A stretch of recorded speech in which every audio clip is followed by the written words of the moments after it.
Selamat datang kembali di kelas geografi. Oke, pada kesempatan kali ini saya akan menjelaskan materi tentang pendekatan geografi ya. Jadi tujuan pembelajaran kita kali ini adalah siswa dapat menjelaskan tentang pendekatan geografi. Ya, langsung saja. Pendekatan geografi adalah salah satu cara atau usaha untuk mengatasi permasalahan-permasalahan geografi. Ya, jadi permasalahan geografi atau fenomena geografi dapat dilakukan dengan pendekatan geografi ya. Jadi ada 3 macam pendekatan: pendekatan ke ruangan, ke lingkungan, dan kewilayahan atau kompleks wilayah. Langsung saja kita bahas. Yang pertama, pendekatan ke ruangan. Silakan bisa kalian simak. Pendekatan ke ruangan adalah pendekatan yang menjelaskan fenomena geografi atau permasalahan geografi dari lokasi atau letaknya tanpa sebab akibat. Jadi pendekatan ke ruangan ini ya, atau pendekatan yang dapat dikategorikan sebagai pendekatan letak atau lokasi ya nih ya. Jadi dia tidak membahas tentang sebab akibat, dia hanya menentukan lokasi atau letaknya atau persebarannya itu sama. Ya, atau spasial, pendekatan spasial sama. Dan dia bersifat deskriptif. Contohnya nih ya. Banjir di DKI Jakarta tersebar di Jakarta Utara dan Jakarta Timur.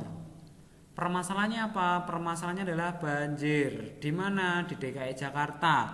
Tersebar di mana? Di Jakarta Utara dan Jakarta Timur. Ya, ini termasuk pendekatan ke ruangan. Kenapa? Ya, karena di sini ada permasalahan geografi dan menunjukkan lokasi atau letaknya.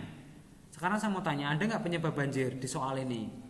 Tidak ada, ya. Jadi ini tidak termasuk sebab akibat karena tidak ada penyebab banjir di sini ya. Di sini hanya menjelaskan tentang terjadi banjir di mana, di DKI Jakarta. Letaknya di mana, persebarannya Jakarta Utara, Jakarta Timur. Ya, ini ya pendekatan ke ruangan. Lanjut. Selanjutnya pendekatan ke lingkungan atau ekologi.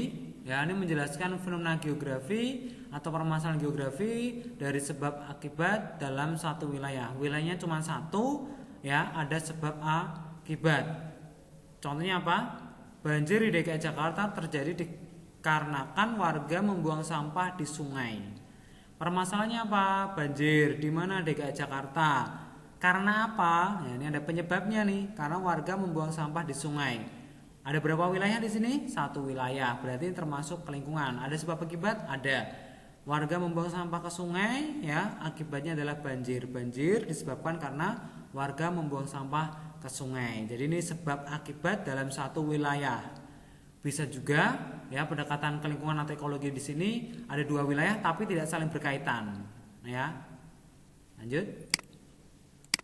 Nah, ini contohnya human activity, aktivitas manusia terhadap fenomena lingkungan. Nah, ini yang buang sampah ke sungai akibatnya banjir. Ini ya. Lanjut. Nah, ini asap pabrik menyebabkan gangguan pernafasan. Ini juga sama nih sebab akibat dalam satu wilayah nih. Oke, lanjut. Selanjutnya adalah pendekatan kewilayahan atau kompleks wilayah. Ya, ini menjelaskan fenomena geografi atau permasalahan geografi sebab akibat lebih dari satu wilayah dan saling berkaitan. Jadi di sini ya minimal ada 2 wilayah, ya 2 wilayah dan saling berkaitan, ya sebab akibat wilayah satu dan wilayah lain itu saling berinteraksi. Contohnya banjir di DKI Jakarta disebabkan karena curah hujan tinggi di Bogor. Ya, kita bahas.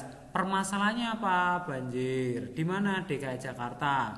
Disebabkan karena apa? Curah hujan tinggi di Bogor. Ada DKI Jakarta, ada Bogor. DKI Jakarta mengalami banjir. Bogor curah hujan tinggi.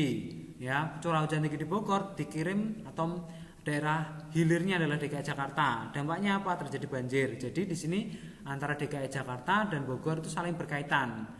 Banjir di DKI Jakarta disebabkan karena curah hujan tinggi di Bogor. Curah hujan tinggi di Bogor mengakibatkan banjir di DKI Jakarta. 2 wilayah saling berkaitan, ada sebab akibat.